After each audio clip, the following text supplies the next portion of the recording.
Good morning. Welcome to SAVITRI summarization.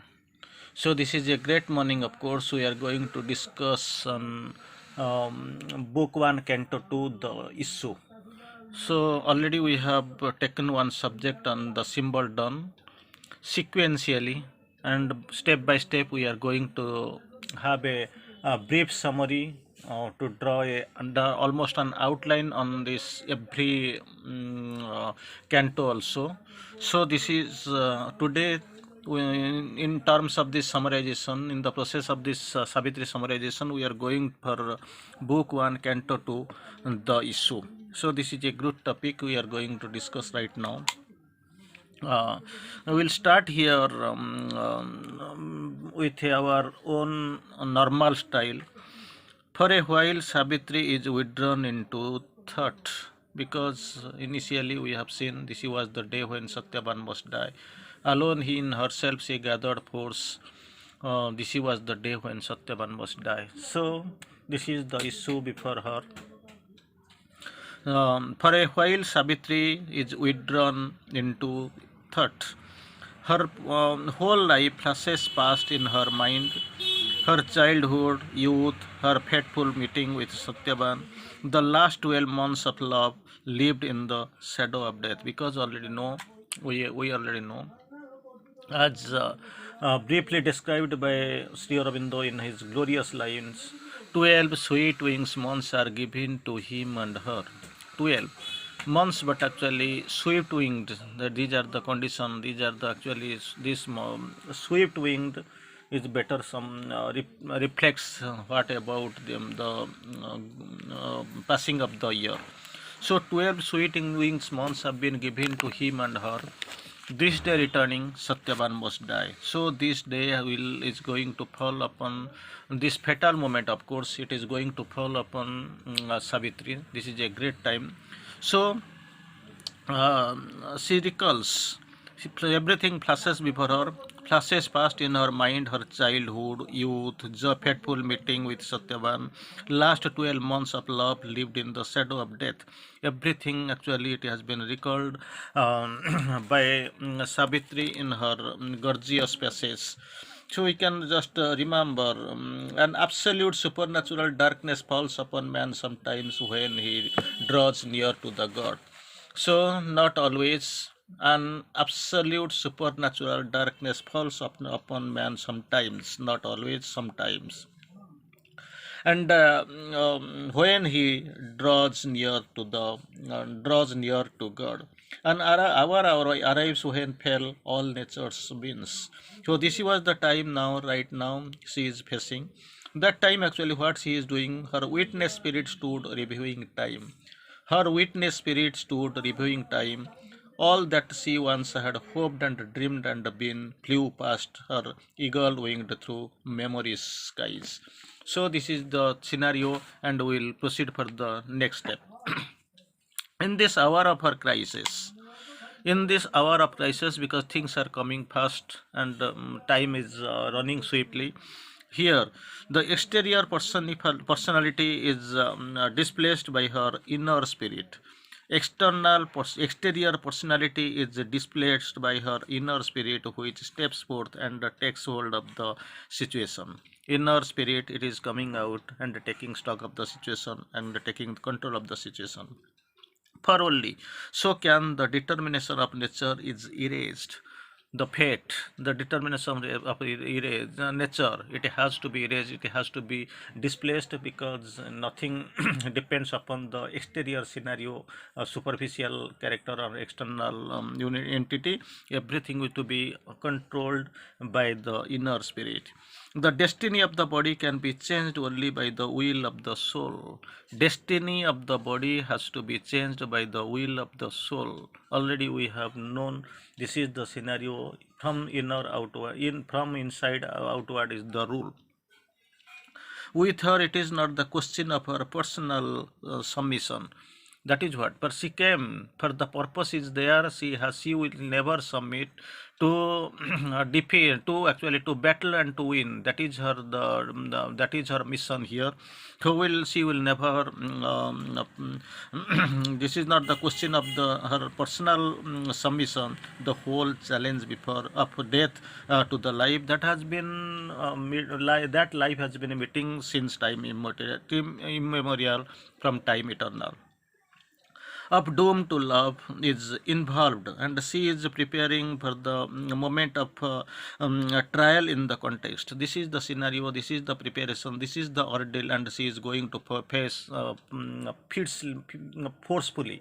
And this for this actually she has taken birth, she has got his descent, her descent. She does not seek an external help, no, because she knows the strength is within her.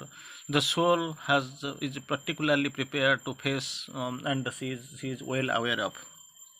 Nor does any does anyone know of the past in the cosmic struggle she has preparing for, because from the beginning itself, in different names, different forms, she keeps preparing for this ordeal, and she has to face right now, and the time is almost before her nearing, and she is going to face, and it is all she is already prepared.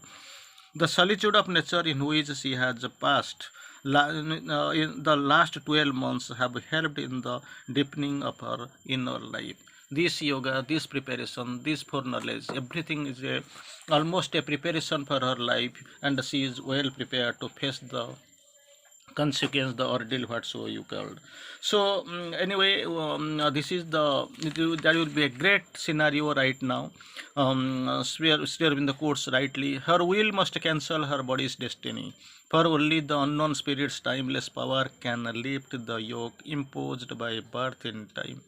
Her will must cancel her body's destiny, pain, suffering, death. Her will must cancel it. And later on, Sri Aurobindo quotes beautifully, our present fate, child of past energies. Our present fate, child of past energies. A once living story was prepared and made our life.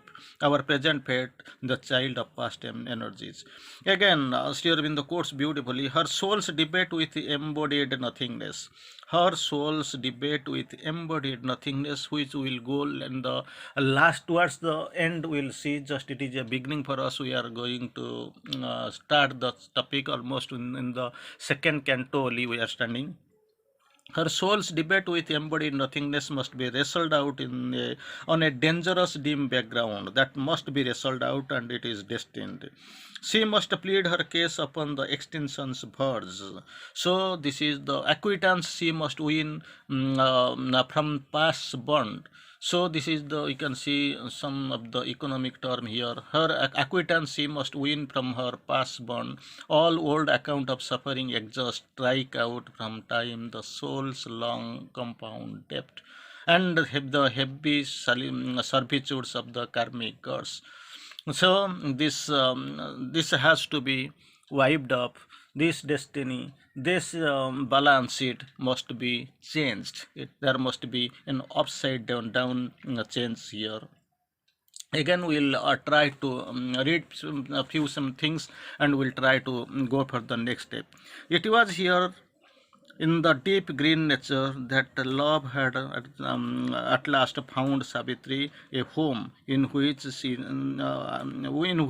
he had secured anywhere so far in the human world. Already that beautiful description it comes to our mind. Love in the wilderness melt Savitri. Already know.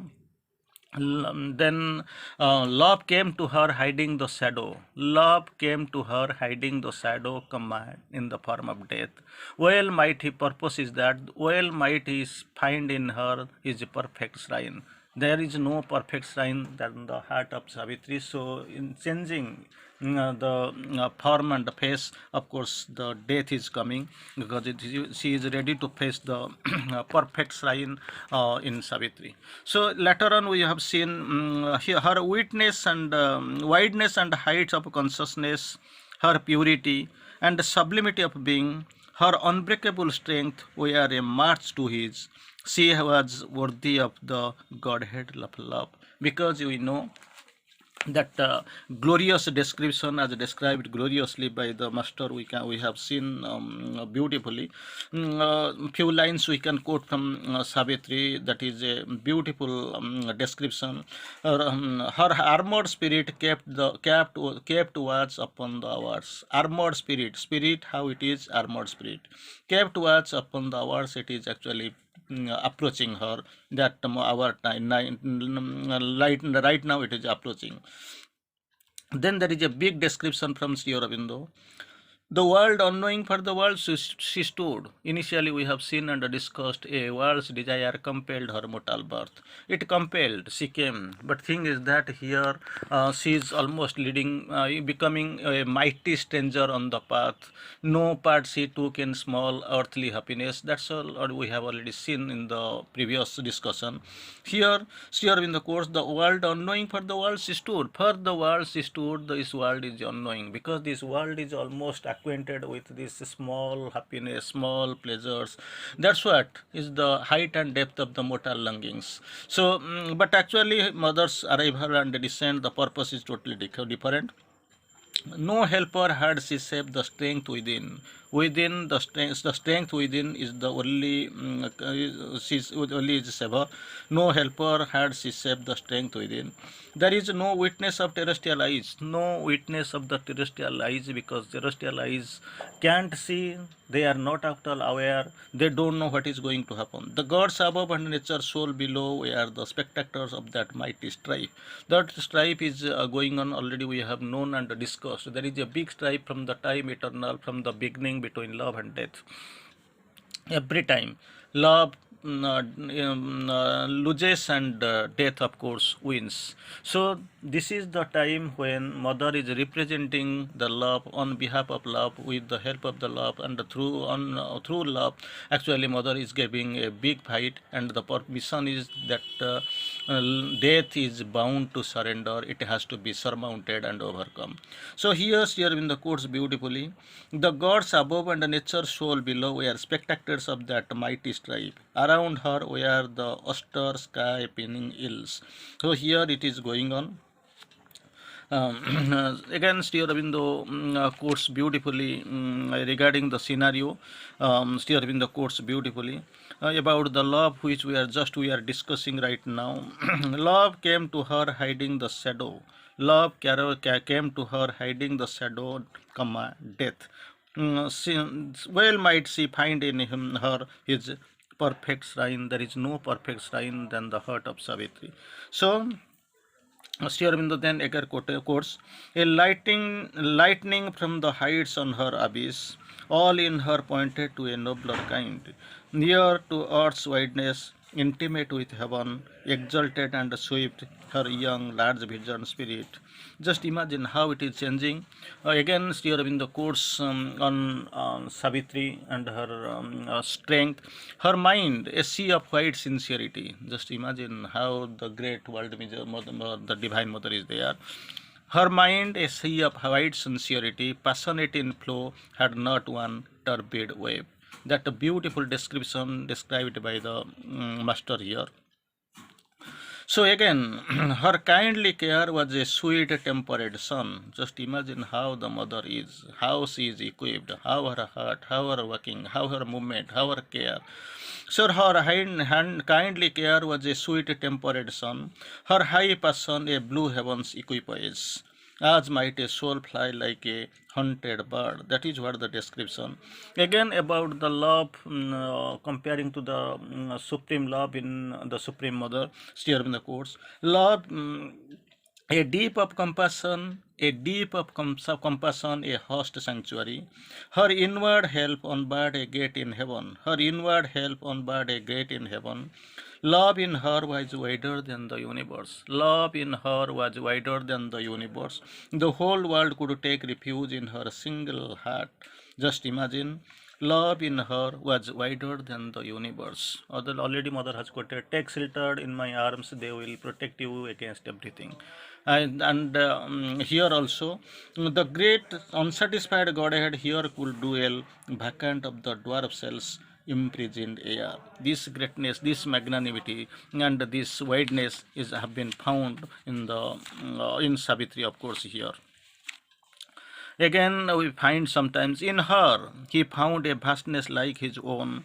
His high, warm, subtle ether he found and refound, and moved in her as in his natural home. In her he met his own eternity. That is what they so it is described, the great shrine, the perfect love, the perfect sanctuary. So just imagine how the mother really acts here. Again, we are going for the next step. Till this encounter with love, till this until there was no encounter in love, who was who has brought death in his shadow, who has brought death in his shadow.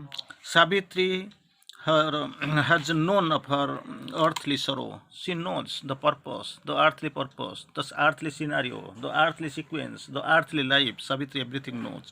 She has carried undimmed memories of the felicities of the higher worlds from which she has come, because already we know the real scenario. She belongs to a higher scenario. She is not belonging to this earthly scenario, earthly embodiment, this earth. She has come down being wrapped. The purpose is to win over the death and, of course, change the human intention and human love, everything. So here, this is the scenario. She carried undimmed memories. It is coming that from where, from the upper hemisphere, here she has come, where only truth is there, light is there, love is there, nothing less. So these felicities of the higher worlds from which she has come. This is the scenario she recalls, remembers beautifully. Here we can see Sri Aurobindo's direct quotation here. Few couple of lines. Although she learned to bear the human load, although she learned to bear the human load, her work still kept still the measure of the gods. She knows, I am a god. I have come from the upper hemisphere. She has never forgotten. She has never bowed down. Then Sri Aurobindo quotes, heaven's tranquil eyes guarded the missioned child. She is coming, here a mighty stranger. Nobody knows the purpose, and she is far in her mission, and she is there. But here how it is, how she is saved. Heaven's tranquil shield guarded the missioned child Savitri here, and she is described as the missioned child.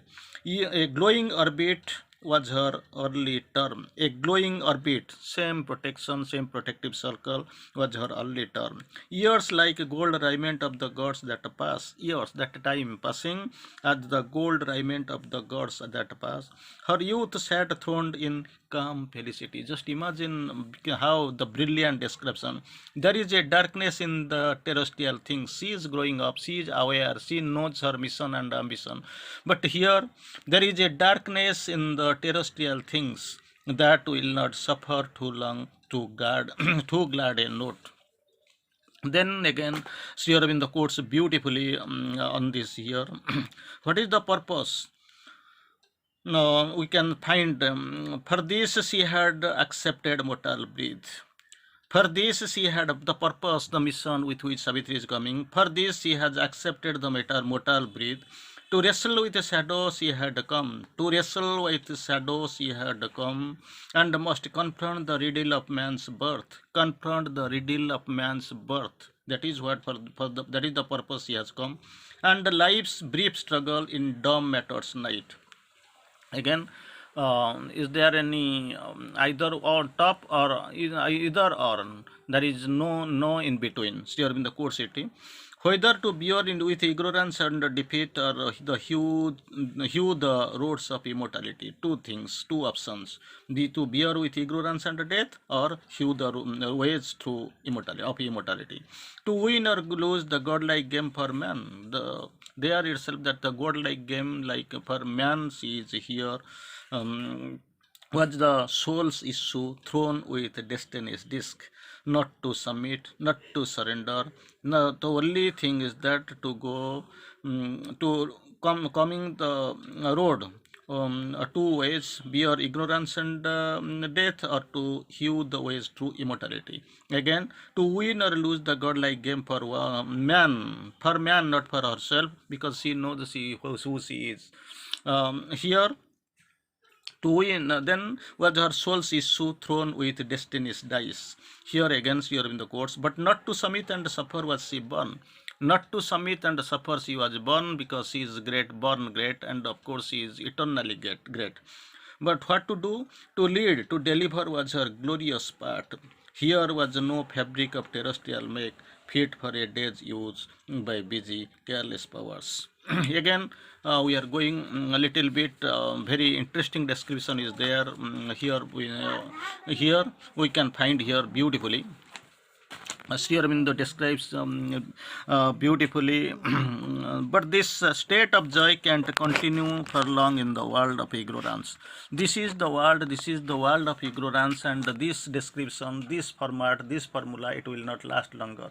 Every day, ever the centuries and millenniums passing before the eyes. That's what Sri Aurobindo Sabati quotes before the Divine Mother. And this Divine Mother is well aware, and she has described the present scenario. She is not going to submit and to suffer. And here already we have known this world of ignorance can't be bullied by the formal treacheries and tricks of the ignorance and death. The problem of life is presented to her in its acutest form. Before descending, she knows.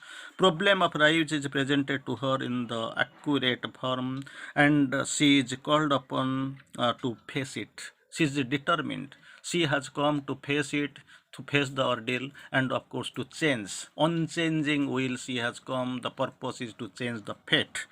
Savitri is no ordinary mortal to strike the to shirk the challenge and stay content with her lot. She is not the ordinary embodiment, ordinary human being or ordinary soul.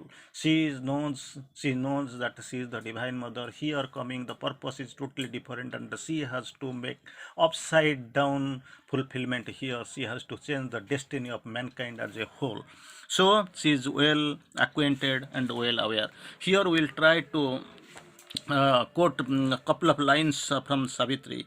Pain with its loss and joy with its silver bribe, guard the wheels circling immortality. Here is the present scenario.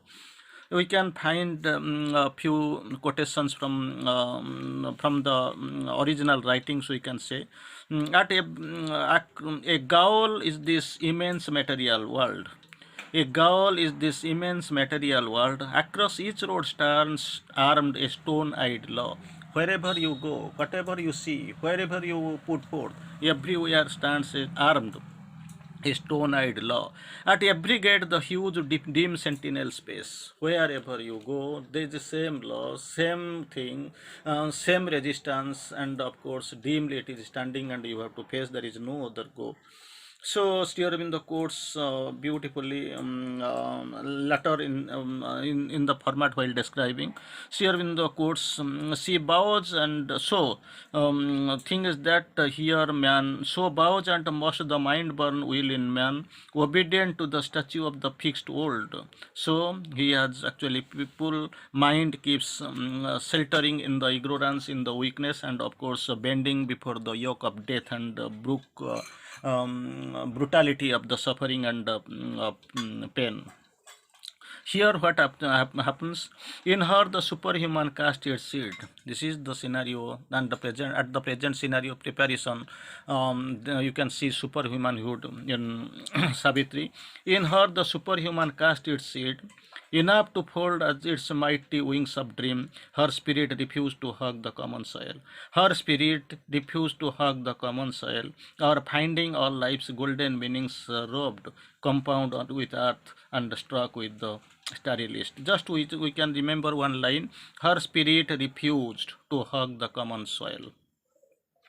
No, I can't stay satisfied with this commonness and with the common functioning of the earth, because my purpose of my descent is totally different. That's why I have taken the form of course, of the form of human mind, but purpose is totally different.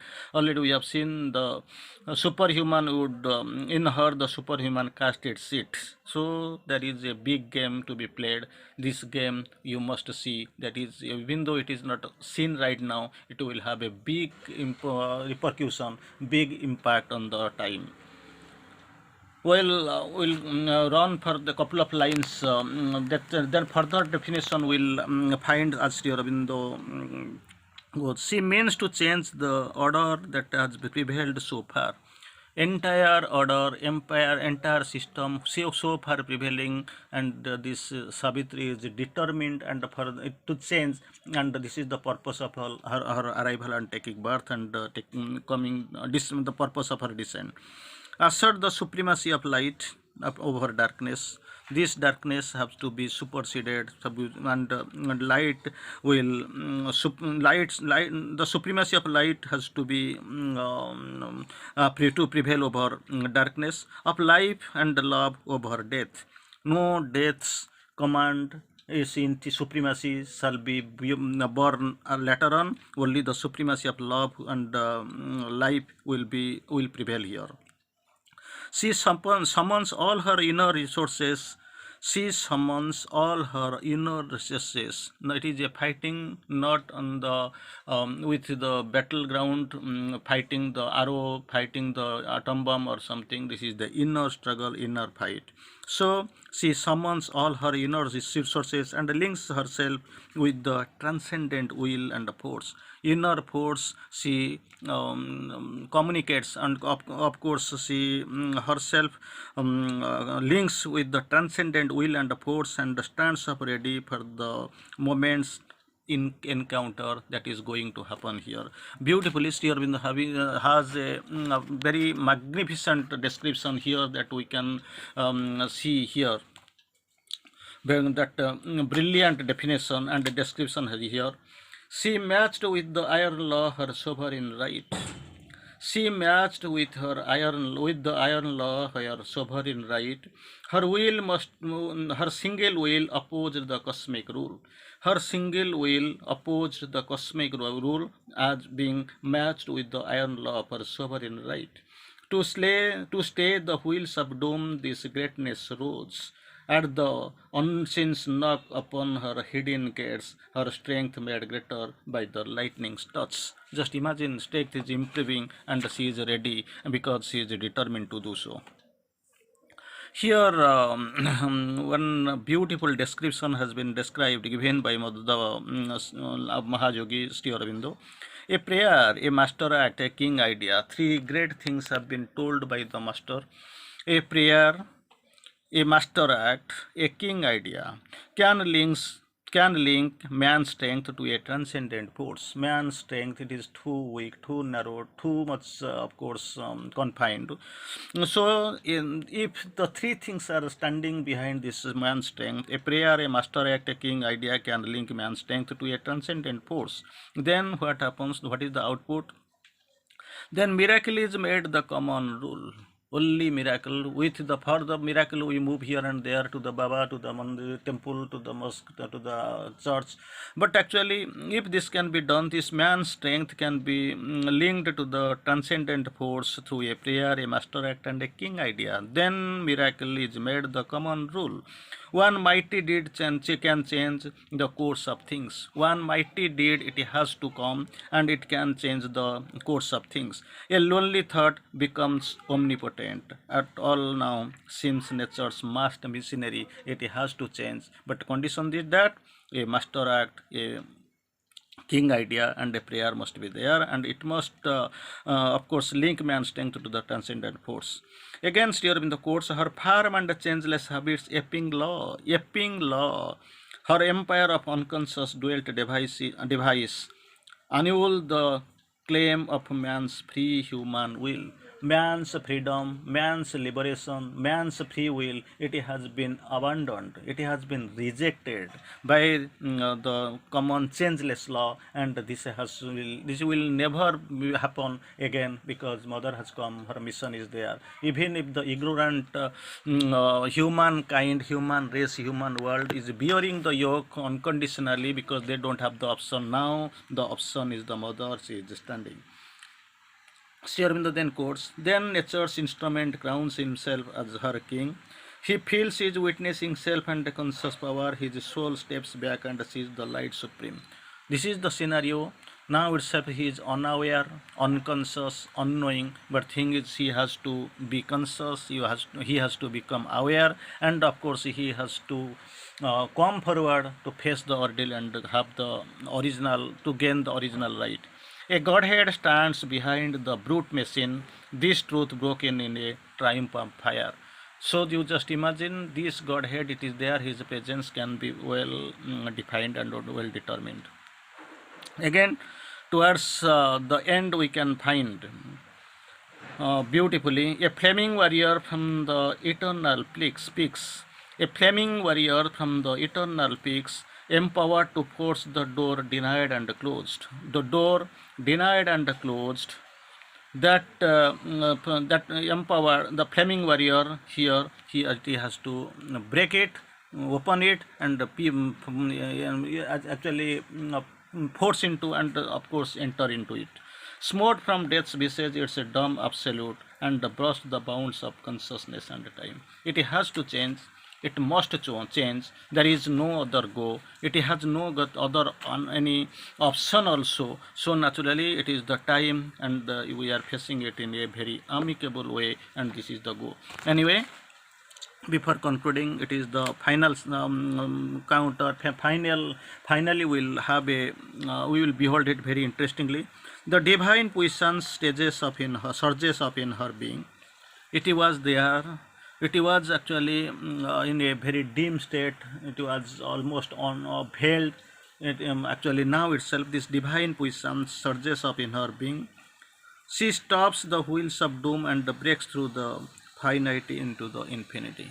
Breaks through the finity to the infinity. She surges. There is a great rising in her. So this is she's already for what she really came. That time, that scenario has come, and this is the time she is going to face the bounds of death definitely, and the purpose is to overcome and win over this dark contrary powers, that is death. Thank you. Vande Mataram.